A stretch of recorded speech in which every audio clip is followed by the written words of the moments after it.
प्रकार व्यवहार किया जाता था।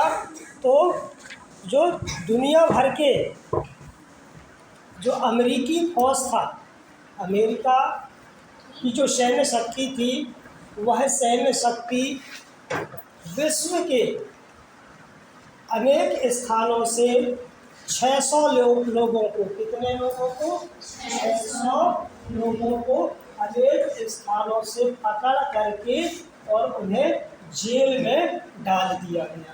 कहाँ पर? जेल में डाल दिया गया। और चुपचाप 600 दुनिया के विभिन्न स्थानों से जो 600 लोगों को जेल में डाला गया था, उन्हें चुपचाप पकड़ करके ला करके और जेल में डाल दिया गया था। और इन लोगों को गुआंतनामो, कहाँ पर? गुआंतनामो बे,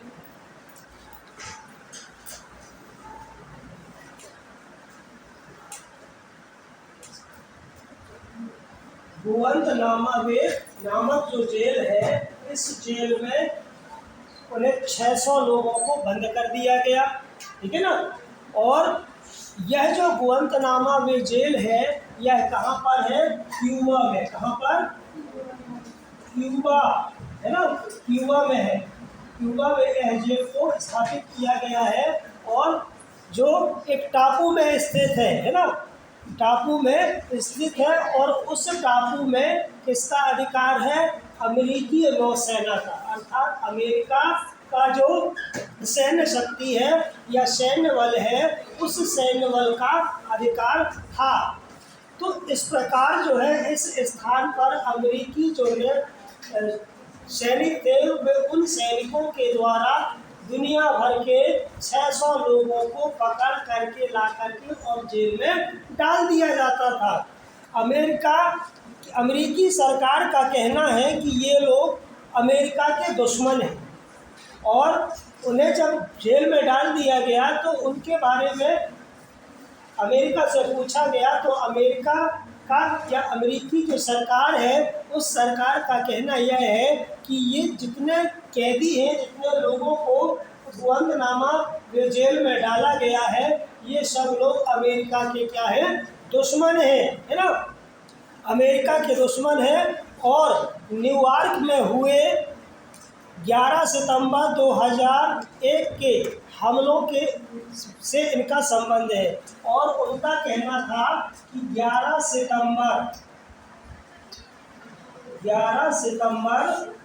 2001 में जो न्यूयॉर्क में हमला हुआ था, कहाँ पर? न्यूयॉर्क में।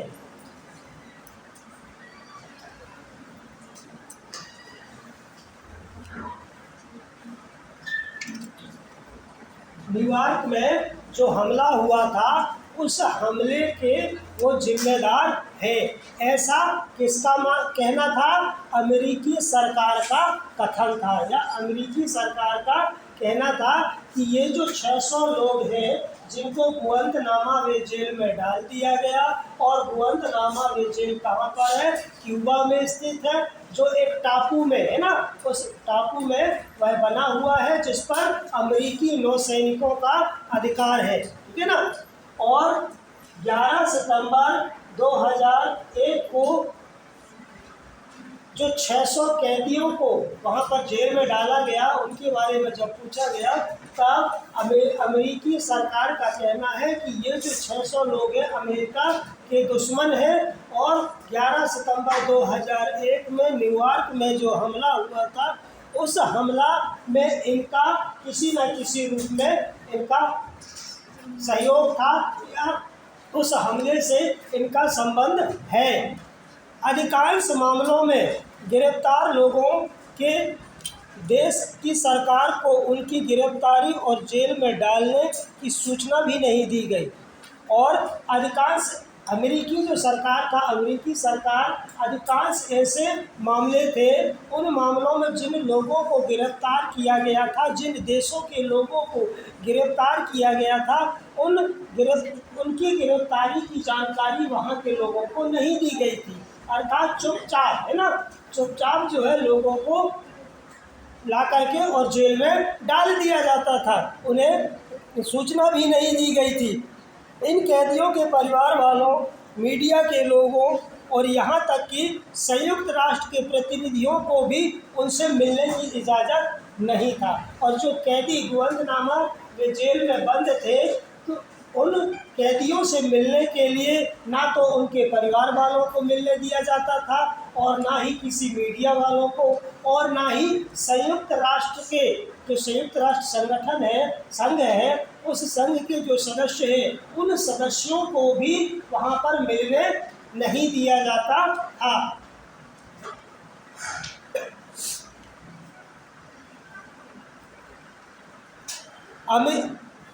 अमेरिका सेना ने उन्हें गिरफ्तार किया, उनसे पूछताछ की और उसी ने फैसला किया कि किसे जेल में डालना है और किसे नहीं।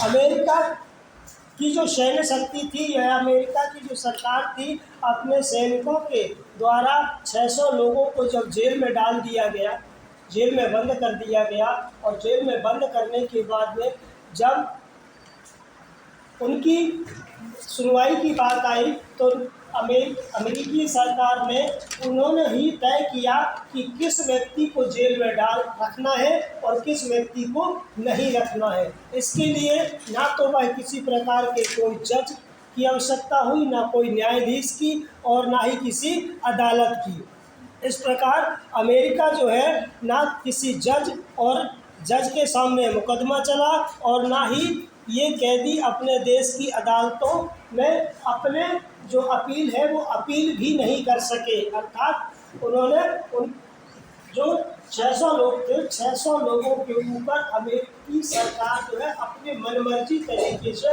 उन्होंने निर्णय ले लिया कि किन व्यक्तियों को जेल में रखना है और किन व्यक्तियों को जेल में नहीं रखना है ना।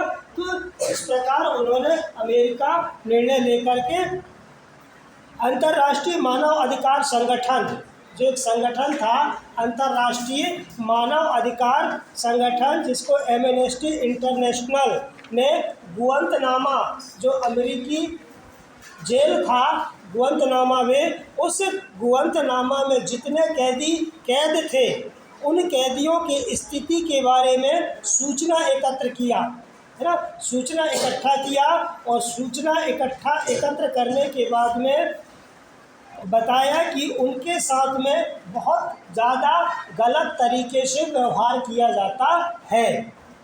जो अंतर्राष्ट्रीय मानव अधिकार आयोग था या संगठन था, वह संगठन ने क्या किया कि गुआंतानामो में जेल में जितने भी कैद थे या वहाँ पर जेल में डाला गया था, अमेरिकी सरकार के द्वारा या अमेरिकी सैन्य शक्ति के द्वारा, उसके बारे में उसने सूचना एकत्र किया। किसने सूचना एकत्र किया? किसने? मानव अधिकार संगठन ने, है ना। जो अंतर्राष्ट्रीय मानव अधिकार संगठन है, वह मानव अधिकार संगठन ने सूचना एकत्र किया और सूचना एकत्र करने के बाद में उसने यह लोगों को बताया कि जितने लोग उस गुआंतानामो में जेल में बंद हैं, कैद हैं, उन लोगों के साथ में बहुत ज़्यादा ज़्यादती किया जा रहा है, बहुत ज़्यादा गलत व्यवहार उनके साथ में किया जा रहा है। ऐसा अंतर्राष्ट्रीय जो मानव अधिकार संगठन है, जिसको एमनेस्टी इंटरनेशनल भी कहा जाता है, इसके द्वारा जानकारी दिया गया। अनेक कैदियों ने भूख हड़ताल करके इन स्थितियों के खिलाफ विरोध करना चाहा। जेल में जितने लोग बंद थे, जितने कैदी बंद थे, उन कैदियों में अनेक जो कैदी थे ऐसे थे जिन्होंने भूख हड़ताल करके, अर्थात खाना ना खा करके, और इस स्थिति का इस विरोध करने का प्रयास किया, कोशिश किया, पर उनको दबाव में खिलाया गया, पर वो खाना नहीं खाते थे। जो अमेरिकी गुआंतानामो में जेल में जो कैदी बंद थे उन्हें ज़बरदस्ती खाना खिलाया जाता था और नाक के रास्ते उनके पेट में भोजन पहुंचाया गया। इतना ज़बरदस्ती किया जाता था कि अगर वो मुंह से नहीं खा रहे हैं तो उनके पेट में भोजन पहुंचाने के लिए नाक के रास्ते, है ना, नाक के माध्यम से उनके पेट में भोजन पहुंचाया जाता था, ताकि ये लोग जेल में बंद रहें और जेल में इनकी मृत्यु न हो सके, है ना। और इनके द्वारा जो भूख हड़ताल किया जा रहा है, इस भूख हड़ताल को तोड़ने के लिए इस प्रकार की योजना अमेरिकी सैनिक के द्वारा किया जाता था। जिन कैदियों को आधिकारिक रूप से निर्दोष करार दिया गया और कुछ ऐसे कैदी थे जिनको निर्दोष बताया गया कि उनकी कोई गलती नहीं है, वो बिल्कुल निर्दोष है, निर्दोष करार दिया गया था, उनको भी अमेरिकी सैनिकों के द्वारा छोड़ा नहीं गया और संयुक्त राष्ट्र द्वारा कराई गई एक स्वतंत्र जांच में इन बातों की पुष्टि की गई। जब संयुक्त राष्ट्र संगठन के द्वारा जब इसकी जांच कराई गई और जांच के माध्यम से इस बात का पता चला कि जो अमेरिकी सरकार थी या अमेरिका की जो सैन्य शक्ति थी, उन सैन्य शक्ति ने 600 लोगों को कैद करने के बाद में जब उन्होंने भूख हड़ताल करना प्रारंभ किया तो उन्हें ज़बरदस्ती दबाव बना करके खाना खिलाया गया। अगर वो नहीं खाते थे तो उनके नाक के रास्ते उनके पेट में भोजन पहुंचाया गया, है ना। तो ये सारी जो जानकारी है, ये जानकारी कहाँ से प्राप्त हुआ? जब संयुक्त राष्ट्र संघ ने एक जांच, स्वतंत्र जांच शुरू किया। संयुक्त राष्ट्र के द्वारा जब स्वतंत्र रूप से जांच की गई तो उस जांच के बाद में यह जानकारी हमें प्राप्त हुई।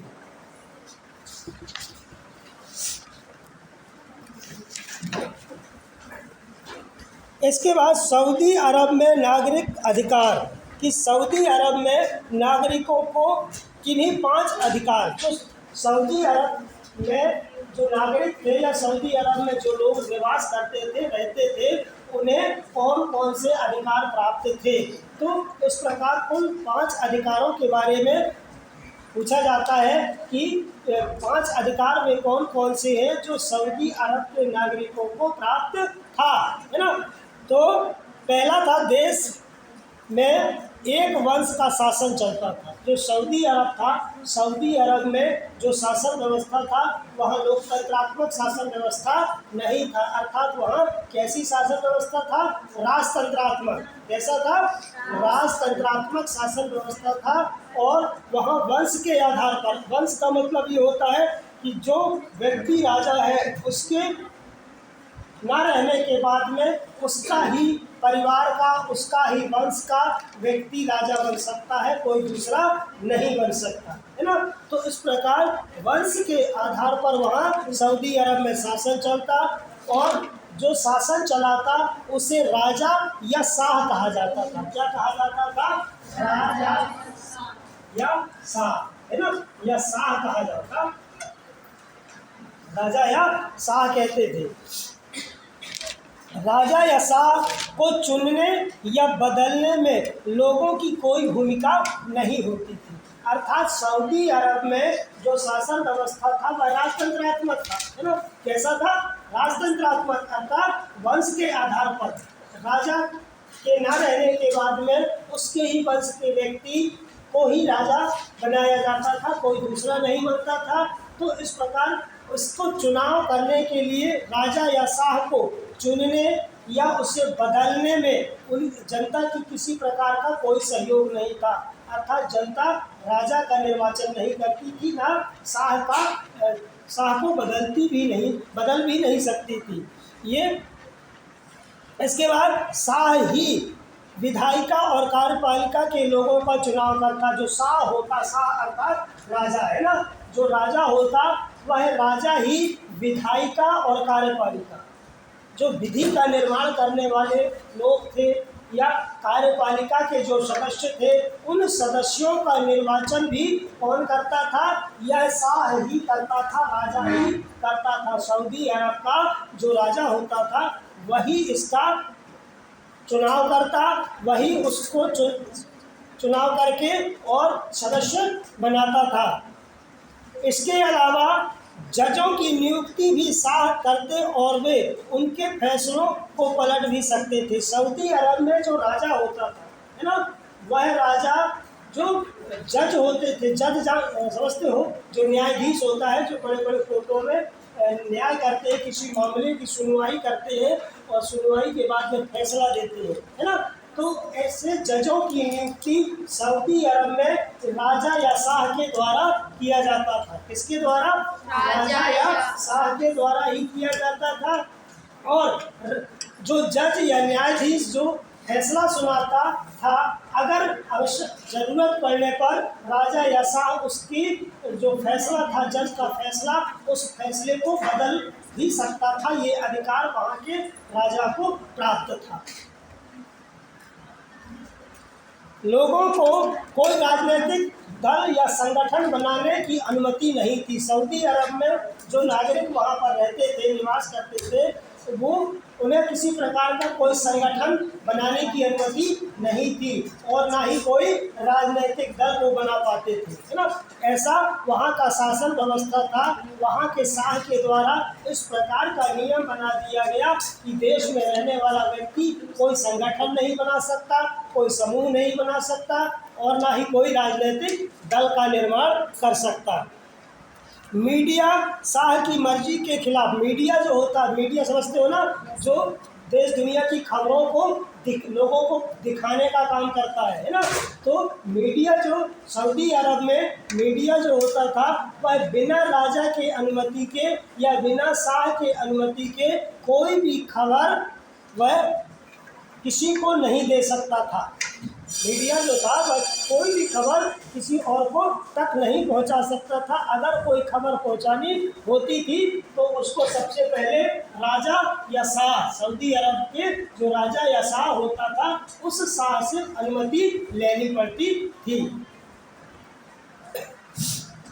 कोई धार्मिक आज़ादी नहीं थी और सऊदी अरब में कोई धार्मिक आज़ादी नहीं थी, अर्थात धर्म के आधार पर कोई अपना पूजा पाठ कर नहीं पाता था और सिर्फ वहाँ पर मुसलमान ही यहाँ के नागरिक हो सकते हैं। वहाँ ऐसा व्यवस्था बना दिया गया सऊदी अरब में कि सऊदी अरब में जितने भी कौम के लोग थे, जितने भी धर्म को मानने वाले लोग थे, उन लोगों को धार्मिक आज़ादी तो थी नहीं। और जब धार्मिक आज़ादी नहीं थी तो मात्र ये कहा गया था कि जो मुसलमान संप्रदाय के लोग हैं, उन लोगों को ही सऊदी अरब की नागरिकता प्राप्त हो सकती है या सऊदी अरब का नागरिक सिर्फ मुसलमान ही हो सकते हैं। यहाँ रहने वाले दूसरे धर्म के लोग और सऊदी अरब में मुसलमान के अलावा और भी धर्म के जो लोग रहते थे, उन लोगों को अपने धर्म के अनुसार पूजा पाठ, अपने धर्म के अनुसार ईश्वर को मानने का जो स्वतंत्रता थी, वह स्वतंत्रता नहीं थी। वो अपने घर के अंदर ही पूजा पाठ कर सकते थे।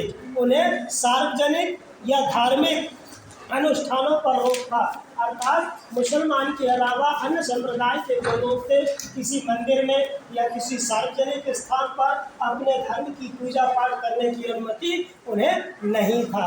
इसके अलावा स्त्रियों को वैधानिक रूप से मर्दों से कमज़ोर समझा जाता था। सऊदी अरब में जो महिलाएं होती थी, महिलाओं को पुरुषों से कमज़ोर माना जाता था और उन पर कई तरह की सार्वजनिक पाबंदियां लगाई गई थी। और सऊदी अरब में जो महिलाएं होती थी, उन महिलाओं पर भी अनेक प्रकार के सऊदी अरब के राजा या शाह के द्वारा रोक लगा दी गई थी, है ना। और रोक लगाने के बाद मर्दों को जल्दी ही स्थानीय निकाय के चुनाव के लिए मताधिकार मिलने वाला है, जबकि स्त्रियों को यह अधिकार नहीं मिलेगा। और सऊदी अरब का जो राजा था, वह फैसला किया, विधि बनाया कि कुछ दिनों के बाद में जो पुरुष वर्ग था, उन पुरुष वर्गों को वोट देने या मतदान करने या चुनाव में भाग लेने का अधिकार, मताधिकार दिया गया था। परंतु वहाँ के स्त्रियों को, सऊदी अरब की जो महिलाएं थीं, उन महिलाओं को यह अधिकार नहीं दिया गया था। इस प्रकार इन दोनों कहानियों को, चाहे अमेरिका की बात करें या सऊदी अरब की बात करें, इन दोनों कहानियों के माध्यम से हम किस प्रकार लोगों के अधिकारों का हनन किया जाता है, किस प्रकार लोगों के अधिकारों का शोषण किया जाता है ना। इसके बाद कोसोवो में जातीय नरसंहार।